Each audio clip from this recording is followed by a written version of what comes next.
जय श्री राम भक्तों। आज बड़ा खुशी का दिन है। मंदिर स्थापना के 122 साल के इतिहास में आज का दिन एक ऐतिहासिक दिन बन गया है। सद्गुरु महाराज जगन्नाथ जी जब 1901 में हनुमान जी लला के विग्रह के दर्शन करके उनको यहाँ पर स्थापित करते हैं, तब आपने यहाँ उनको एक छोटे से ओटले पर विराजित किया था। उसके 34 साल बाद 1935 में पहली बार मंदिर बनकर तैयार हुआ था, जो लगभग 2010 तक रहा। उसके बाद लगभग 20 करोड़ की लागत से ये विशाल मंदिर बनकर तैयार हुआ है, जो रेड स्टोन से निर्मित है। इसकी पूरी निर्माण कला सांवलिया जी मंदिर से प्रेरित है। इसका शिखर भूमि तल से 108 फीट का है। यह 2 मंजिला मंदिर है, जिसके प्रथम तल में हनुमान लला विराजित है।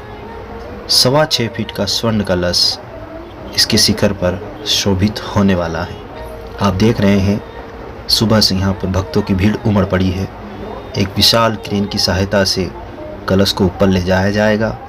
सभी भक्त और यजमान नाच गा कर खुशी मना रहे हैं, ढोल बाजे बज रहे हैं और यहाँ पर कलश स्थापित कर दिया गया है। कलश को ऊपर विराजित करते यजमान आपको दिखाई दे रहे हैं। कलश शिखर पर विराजित हो गया है। किसी भी मंदिर के गुंबद पर विराजित कलश का बड़ा महत्व होता है। कहा जाता है मंदिर के दर्शन ना हो और शिखर पर कलश के दर्शन हो जाए और ध्वज के दर्शन हो जाए तो मंदिर जाना सफल माना जाता है। आज होरी हनुमान जी पर कलश स्थापना के समय हेलीकॉप्टर से पुष्प वर्षा भी की जाएगी, जिसको देखने के लिए बड़ी दूर दूर से लोगों का हुजूम उमड़ पड़ा है। भक्त अपने इष्ट देव अपने जगन्नाथ जी महाराज के प्रति श्रद्धा रखते हुए यहाँ पर दूर दूर से आए हैं। यजमान ऊपर कलश को स्थापित कर रहे हैं। मुख्य शिखर के साथ साथ छोटे बड़े शिखर पर भी कलश की स्थापना यहाँ पर की जा रही है। स्वर्ण कलश और ध्वज का यहाँ पर स्थापना का जो समय है वो आज 11 मई 2023 को रखा गया है। शुभ मुहूर्त में स्थापना की जा रही है। अब क्रेन की सहायता से हम देख रहे हैं ध्वज को ऊपर ले जाया जा रहा। कहा जाता है मंदिर के गुंबद या शिखर का बड़ा महत्व है, वास्तु कला के हिसाब से भी और आध्यात्मिकता के हिसाब से भी।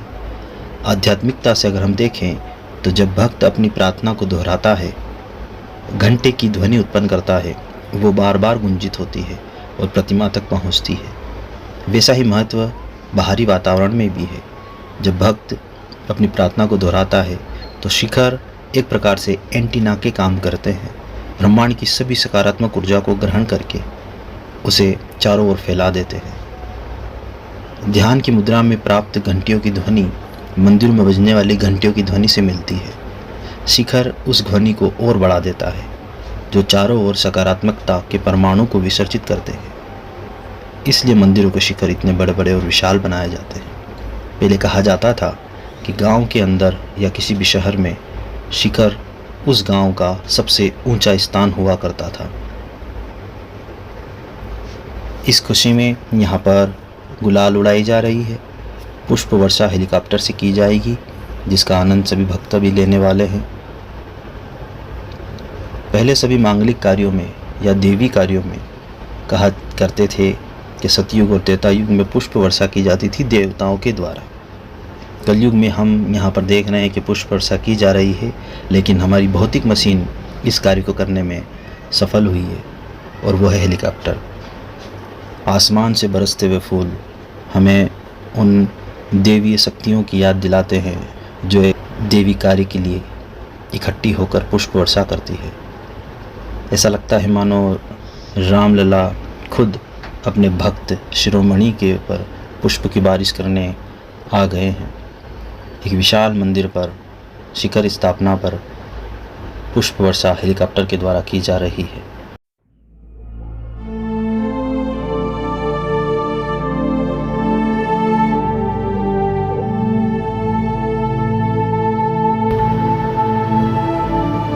अठारह सौ 1990 में जन्मे जगन्नाथ जी महाराज बड़े चमत्कारी महापुरुष थे।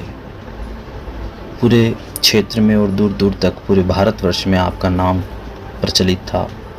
आप अपने चमत्कारों के लिए विख्यात थे। आपके चमत्कारों को जितनी उपमा दी जाए कम है। कई लोगों के उद्धार में आपका सहयोग रहा है। कई लोगों के जीवन परिवर्तन में आपका सहयोग रहा है।